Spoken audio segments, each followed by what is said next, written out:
We all witness how Ukraine's military tactics is changing the world, we might say,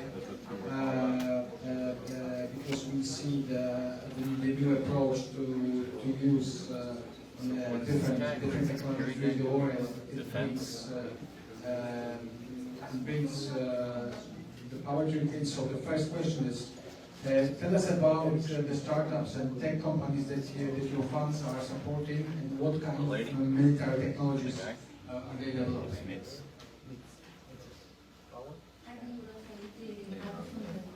So, what kind of startups we support and what we have in the portfolio now?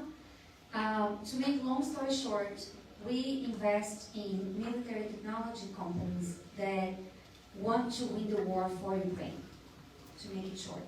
So if you are a defense company, but Ukraine is not your primary go-to-market, then it's not for us. If you're focused, for instance, in Taiwan, Middle East, etc., that's great, but our focus is Ukraine. And what do we have in the portfolio today? We have 14 companies after 14 months of operation, so it's been a pace of one investment per month, which is pretty high investment pace. We're probably now the most active defense investor in Europe by number of investments. We invest very early stage, pre-seed and seed stage typically, although we have a couple of exceptions that were strategic for us. And as far as portfolio composition, about a little over 50% of the companies in the portfolio now are founded by Ukrainians, operating out of Ukraine, for Ukraine, everything Ukrainian, and a little less than half is people from other regions such as US, Germany, Israel, that want to bring their tech to augment what's happening in Ukraine. Wow. So that's the composition. And by the way, G3 stands for Dare to Defend Democracy.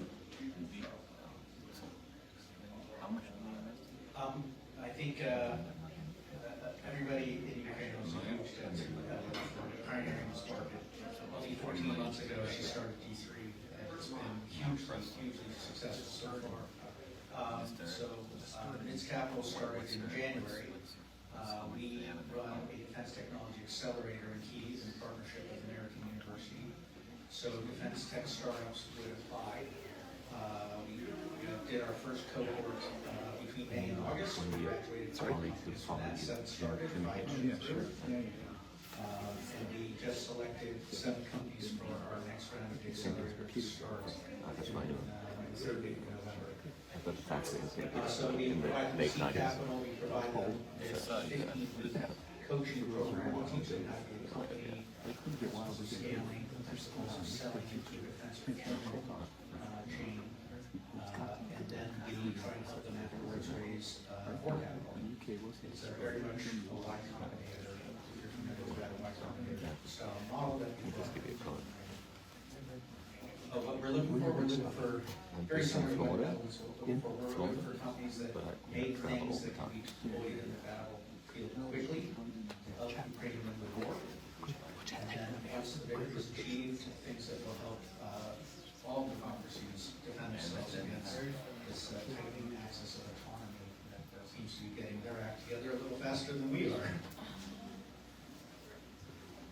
Could you please share your insights into the cooperation with the Ukrainian startups? As the Silicon Valley for innovation is not in California or anywhere. It seems it's in Kyiv at the moment. Can you elaborate on that? Collaboration with Ukrainian startups? Well, that's our bread and butter, right? So that's mostly what we do and why we exist. Yes, it has a lot to do with drones because I think it's very obvious that Ukraine has completely revamped modern warfare. It's very much based on treatable weapons to decrease the cost of mission. So it's a completely new world in the battlefield thanks to Ukraine.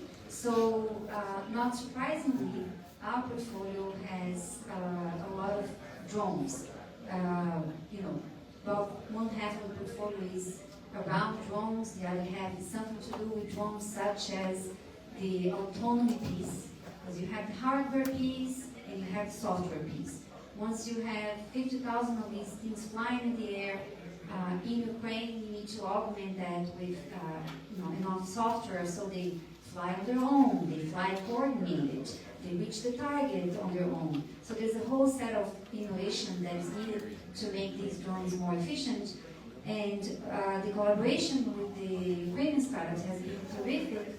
Why? Because no other set of companies have, first of all, the proximity to the front line and the ability to foster relationships directly with military units. And they are fearless, these founders are fearless. They go to the battlefield themselves to collect information, to collect data, to test, to launch, to collect feedback, to iterate, and they do it extremely fast. So, an average company delivers a drone today, a week from now, they have feedback directly from the military units, and they go on to iterate and to iterate. International companies have a hard time. They have something to add to the ecosystem, and we can talk about it, but when it comes to iteration and relationships with the military units, Ukrainians are way ahead. They really fine-tune this iteration cycle. So the collaboration has been terrific. And of course, data capturing as well. I think eventually we're going to talk about data, but Ukrainians have what no other startups have, which is access to data, because they go to the front line and they collect this data themselves in a lot of cases. So for instance, if you have a drone detection company, if you have a portable drone detection company, right? You need the spectrum analyzers to be placed in various spots on the front line to collect the signature, the frequency of these drones, and build your machine learning model to be able to detect drones. How do you otherwise collect data? If you are like a foreign company, are you going to be brave enough to go to the front line? Do you have relationships? And I mean, there's no legal way for you to get this data from the government or from the military in Ukraine. So you really have to be, the extreme version of entrepreneur to get data, and that's what Ukrainians are. Just want to add to what Ellen just said. The Ukrainian army is structured in a way that's very different from other European armies. The battalions and brigades have much more decision-making autonomy. They have much more autonomy about how they recruit, what weapon systems they deploy. And that is a critical function for what we're benefiting from in terms of innovation. That's why their innovation cycles in Ukraine are weeks, not years. And there's just no way for NATO to replicate that today. If you look at the grand scheme of the global battle between autocracy and democracy, who do you think wins? The high-cost producer of war or the low-cost producer of war? Clearly, the low-cost producer of war has the competitive advantage. Right now, the low-cost producer of war is some combination of China, North Korea, Russia, and Iran. How do we know that? We see their equipment in the field in Russia every day, and now we're going to see their troops in the field. There's 11,000 North Koreans on their way to Kursk. 2,600 in Kursk. We don't know the rest of them. So we are in World War III. Like anybody who's sitting in this room who does not believe that World War III has started, you get your head out of your ass. Okay, it started, and the U.S. will be involved. It's just a matter of when and how. Right now, NATO is dramatically disadvantaged. It is the high-cost producer of war, not just on the equipment side, but also on deployment of equipment. Equipment's not enough to win wars. You need a combination of the best equipment, but you need the best tactics and the best equipment to deploy those tactics. The United States Army, you could give them an infinite number of drones, and they would lose it because they're not set up to deploy drones. Right? What you see in Ukraine is you cannot survive on the battlefield without a drone. It's just not possible. So if the United States Army isn't dronizing itself, it is going to lose. And, you know, it is shocking to me how hard this is to get through the heads of people in Washington today. They're so drunk on peace that they're stumbling into this war. Talking about cooperation with government, it's certainly an interesting aspect that so much private capital is going to the development of military technologies in Ukraine. And how do you see your role in cooperation with Ukrainian and US governments in that aspect? Frustrating. How do I see the cooperation? I worry that the U.S. sees Ukraine as a kind of a little brother, a colony, a place to test things out, and a place to be controlled. Sadly, Ukraine is somewhat of a beggar nation. It cannot sustain this war economically on its own. It relies on other democracies to prop it up. The United States in particular, with the policy of disengagement, has made it impossible for Ukraine to win. You cannot win a defensive war on your own territory. It's never happened. So the war must be fought for Russia. I think Zelensky and his team sees this. Deep strike is a top priority for them. Moving into Russia is a top priority for them because they know that that is the only way that this war will come to an end. Cooperation with the U.S. military, everybody says great things. They all are really, really interested in what's going on in Ukraine. But there's actually a unit in the United States Army that's supposed to learn from Ukraine. They're not allowed to leave the United States embassy. How can you learn about a war from an embassy? They might as well save us all some money on travel and Zoom. Okay, so if I can just kind of go down to our little neck of the woods, which is startups and innovation. There's a big collaboration, military aid, etc., but then there's like what relates to startups, right? I think a lot more can be done between US and Ukraine when it comes to military technologies. I mean, transfer, exchange, financing, etc. And I will give positive examples that the US could use, positive role models. A positive role model, I would say two governments, the Danish government and the UK government. To be even more specific, the UK MOD recently decided to have an RFQ, a request for FPV drones, and they said, okay, these are the specs, and if you can meet the spec, then you will have an order of at least 1,000 FPV drones.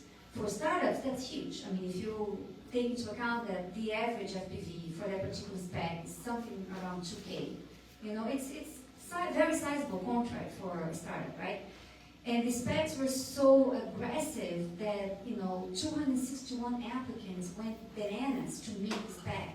So the speed of innovation was just mind-blowing, because they had only like a few weeks to meet the spec in terms of range and communication and navigation, etc., and payload.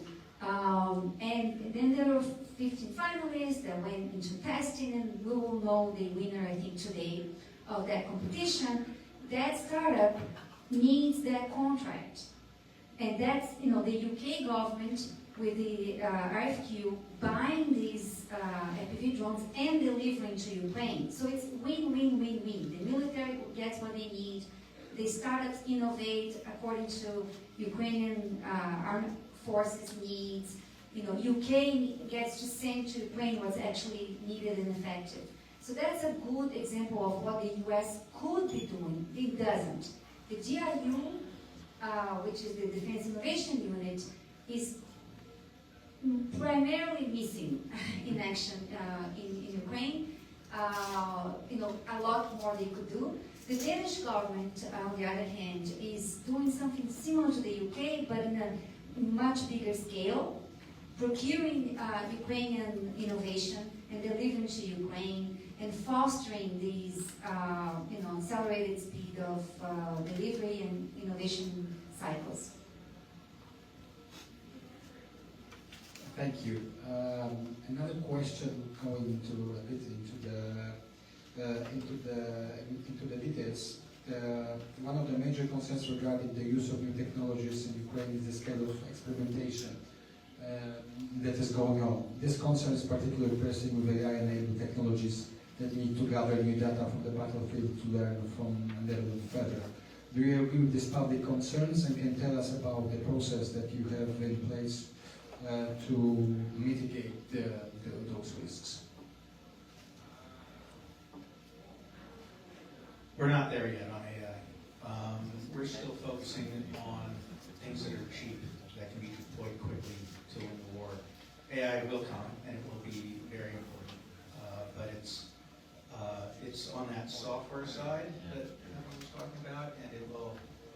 It's pretty close, but right now, if you look at every innovation on the battlefield that has been a game changer in Ukraine, it's been something that's been cheap. Right? It's been Mavic drones and FPV drones, and it's generally cheap stuff, not really expensive stuff. Yeah, I fully agree.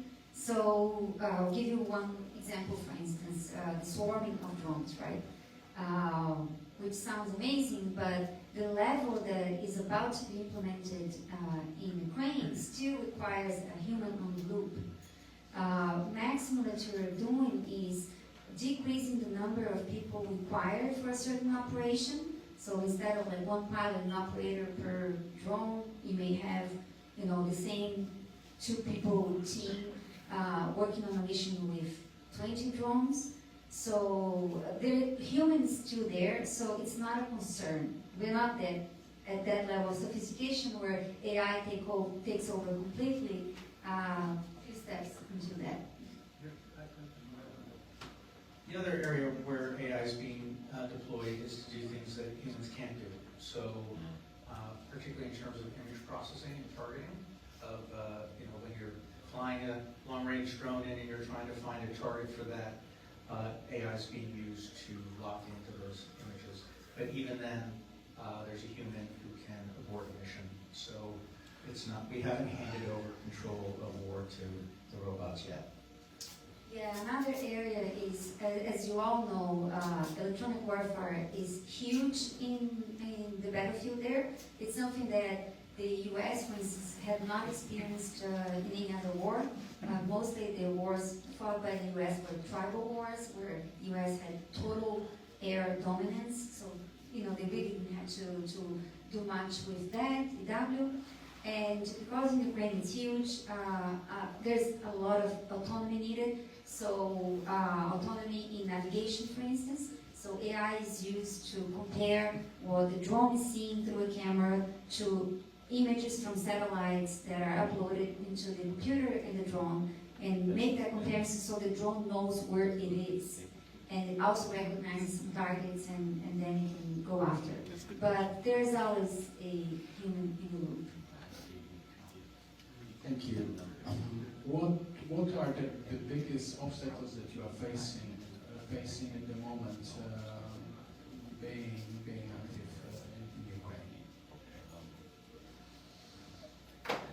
I'm excited to be in Ukraine. So I think of like all the exciting things that I have in my plate, in Ukraine. So I think if I had to name obstacles, it's more like, how can I bring other people to the exciting things that I'm doing in Ukraine? So it's building that bridge. For instance, some of you were, including us, at the conference a couple weeks ago, where we had probably the largest number of defense VCs come to Kiev, many of them for the first time, because we want to share the love, we want to share the opportunity with others. And for the most part, the people who call themselves defense investors, the typical players in the US and Europe, surprisingly have never touched ground in Ukraine. So they're really like watching on the sidelines and missing on the opportunity of a completely different set of solutions. Again, they're tradable solutions. So we're like, look, you need to come see this. So we brought some of them, but I have to confess that even though it was a huge success, this event was a huge success, and I'm sure we'll see results for the next few months in terms of deals closed and and factories being expanded to other regions, as a result of partnerships and joint ventures and whatnot. It was a huge positive, outcome. The well-known brand names in VCs aborted the last minute. So they confirmed to me that they were coming, and then last minute, oh, my wife, or, oh, you know what, something came out. No, the funniest one was, not to mention names, but this German one, he literally wrote to me and said, hey, I decided to go to Oktoberfest and meet some potential investors there for my fund. I'm like, how are these two things comparable? So you are the defense investor, you need to be really, in the front lines. And you are canceling your trip to Kiev, which was supposed to be the first time, to go to Oktoberfest and have beer with people that you can always meet at any time, So that's a challenge, to invite others to come and see what we are seeing and participate and syndicate with us in these amazing opportunities. Yeah, I can think of a couple things that are impediments. It's really hard to get to Kyiv, and I'm thinking about this German investor probably didn't want to get on the train for 18 hours, right, or 17 hours, it is you don't go for a day. You should be able to go for a day. It's an hour flight from Warsaw, but because it's hard to get to, people won't go. Even though the opportunity is there. I think there's really two kinds of defense investors too. I think there's ones like us who care about the technology and deploying the technology to win on the battlefield. And then there's others who, the other end of the spectrum would be people who, it's not about the warfare, it's about how do I extract as much money from a government defense contract as possible. Right? And we see this, dramatically in the U.S. Right? All this innovation in the U.S. costs 10 to 100 times what it costs to do in Ukraine. And it's kind of frustrating to watch that, see, big defense companies just take out billions of dollars from the U.S. government for things that really aren't going to be deployed in the next war. But that's an easy way for VCs to make money. So I think that's kind of the state of VC defense investing in the United States right now. It's more about, okay, how do we get money out of the U.S. government rather than how do we find things that can really work? Yeah, just a couple of things that needs to be mentioned. Now, human capital is becoming a bit of an issue there. Okay, let's be honest. The defense industry in Ukraine today is primarily male, and men are being called to fight. Yes, there are measures to make sure these people are reserved, and the people working on the defense industry are part of critical enterprises and they're not touched, if they are reserved. And on paper it sounds great, but there are technicalities on the real life that prevent people from joining the defense industry, and not as many of them are available. So I have portfolio companies with 40 vacancies that they can't fill. And there's also the challenge of not enough people that are skilled in that particular industry. I think, it's of course becoming better and better, but nonetheless, there's still severe shortage of human capital. The other kind of like an issue that we are on top of right now is export control. So of course these companies, the war will end, good news, right? And these companies will have a certain capacity, installed capacity. The domestic demand will drop dramatically, and they will need to use that capacity for the allied nations. So they need to be right now fostering these partnerships, so when the war ends, they hit the ground running, and to foster this partnership, they need to showcase their products, have some sales, some business development, outside of Ukraine, and there is a de facto, not legal ban, but a de facto ban on exports of military goods from Ukraine right now, even though technically you can by the book, but you still need a permit, and that permit is never given. So, you know, there's that we are working on. It's very much work in progress now, working with the government on that. So that's another thing to keep in mind if you're interested. Yeah. Well, as Ron mentioned in the previous panel, the internet was designed for military use at the beginning. So we might expect dual use of the innovations that you bring to the table at the moment. Can you think of any dual use of what has been achieved by startups that you're working with? My first drone education was not for war, but for agriculture. So I think there's massive opportunities for agriculture, and as you know, the military works for drones that can go longer distance for longer time with larger payloads. That has exceptional opportunities for agriculture, not just for commercial agriculture, but also for ecological restoration. So, for example, I'm invested in a company called Dendra, DENDRA.io, that does environmental remediation using primarily drones as the delivery methodology. The other, you know, demining is going to be an area for drone dual use. I think that's a peacetime application. We should all be aware that a country, an area larger than the size of Austria has been mined in Ukraine. That Ukraine's goal is to demine 80% of that over 10 years. That's how hard demining is. So people who can use drones to speed that up, that will be very, very valuable.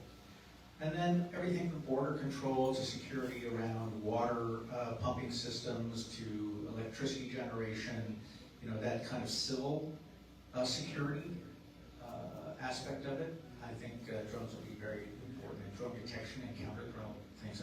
Did anybody read about the Wall Street Journal? I think had an article about the drone incursion on Langley last year, or was it July? You know, somebody flew a fleet of drones over Langley Air Force Base and over the CIA headquarters, and not only in the U.S. did that go for multiple days, by the way, to go unresponded to. Even if they could have taken those drones out, they're legally not allowed to. So, which is just bizarre. So I think there's a lot of dual use opportunities, and I'm taking up too much. Yeah, I agree with everything, so I don't have to repeat. You know, agriculture, law enforcement, national security, demining, logistics are the low-hanging fruits. One thing I want to mention, which is not about this question, but anyways, is all defense investors, practically all that I know, excluding the two here on the panel, require dual use when they are talking to a startup. And the startup comes to them and they're like, okay, do you have a civilian use case as well? And they have that requirement because of the procurement cycles in the US and some other regions, which are very long procurement cycles. For the startups to survive 5 to 10 years before they get a sizable contract with the government in the US, they need to be thinking of a civilian use case in parallel all the time, right? I don't require that dual use. As a matter of fact, I want them to not be dual use for the foreseeable future because startups need focus. The procurement cycles in Ukraine are completely different. We're talking weeks, months, not years or decades. So they need to be hyper-focused on the military use case while the war is raging. And that's what I want to see on the startups. And I think defense investors that don't see that are just a little bit stuck in inertia and their own thinking that is not applicable during war times. Thank you very much for the conversation and for your input. We keep our finger crossed for your endeavors to grow and bring democracy and Ukraine, sooner than later.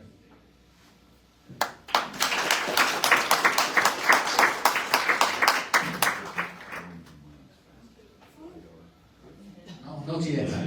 We're going to have just one more presentation. Yeah, maybe we can go for quick Q&A if you like. We can have. Can you list a couple of companies that have really shown some success and growth in the sector? Or We don't give have examples? time for that because the list is too long. I'll be here for hours. Just one or two. Pick one. Okay, I'll pick a couple because they're very representative in our portfolio. One company is called Aerogics. The founder was doing agricultural drones right before the war. I mean, literally right before the war. And then, of course, his dreams came crashing when, like, the war started. And he's like, "What do I do?" Right? Well, it didn't take him too long. He completely switched to the military use case. And fast forward 2 years only, he has revenues of around $50 million, which for a defense company in the US it would be like incredible. Usually, like I said, defense companies take a long time to come to that level of revenues. So now they have some of the most successful reconnaissance drones in the battlefield and strike drones as well. And they have hundreds of people. It's like incredible growth. The other one, there's the hardware piece and then there's software piece, right? Is the company called Swarmer, doing exactly the coordination of drones. This is a guy who was working for Amazon. He was the head of a data science team with 500 people. Very, very good salary at Amazon. And I asked him to be an expert to assess our startups, our pipeline. And then he did that a couple of times and he's like, "What am I doing?" He quit his job. He's like, "Of course I need to do my own thing." So he created this company that, with a push of a button, recon drones go out, assess the land, comes back, bomber drones go out, do their job, comes back. One click of a button. And him being a data scientist with tremendous amount of experience, of course, for him, this is his cup of tea. And this was like less than a year ago that it all started. And right now he has exploded the headcount, and he has just closed a round with American investors of $2.7 million. And he's a great guy too.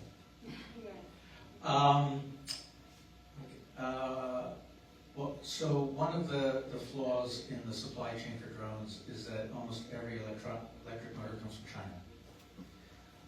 One of our companies is called Aero Motors. They make electric motors in Ukraine at a fraction of the cost of what it would take to make them in the US, and almost price competitive with the Chinese motor. They're not going to be able to meet demand. Like, they're starting to get orders so fast that we're struggling to figure out how we're going to produce to fulfill all the demand. Another one is an interesting company. It was started by an American, a Pole, and a Ukrainian. That's called Pegasus Systems.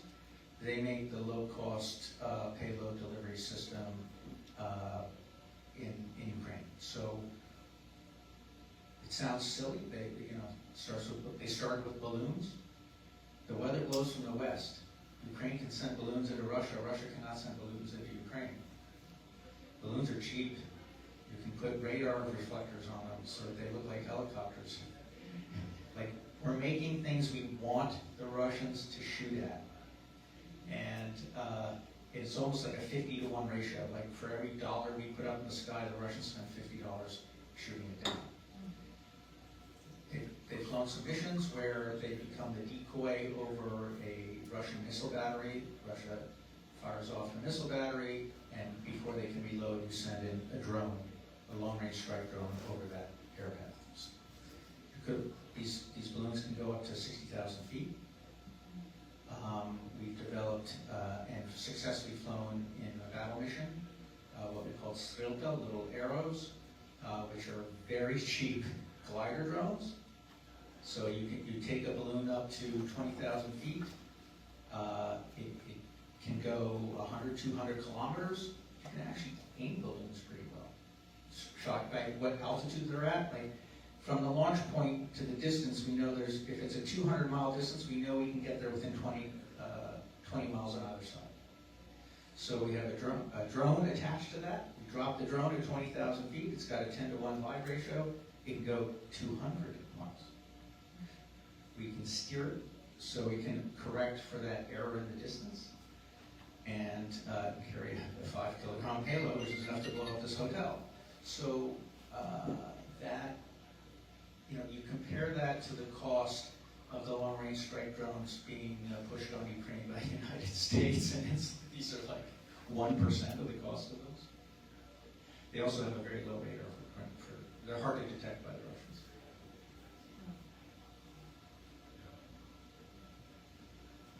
Okay, I think we're done with the questions because we're running out of time as well, and everyone's hungry.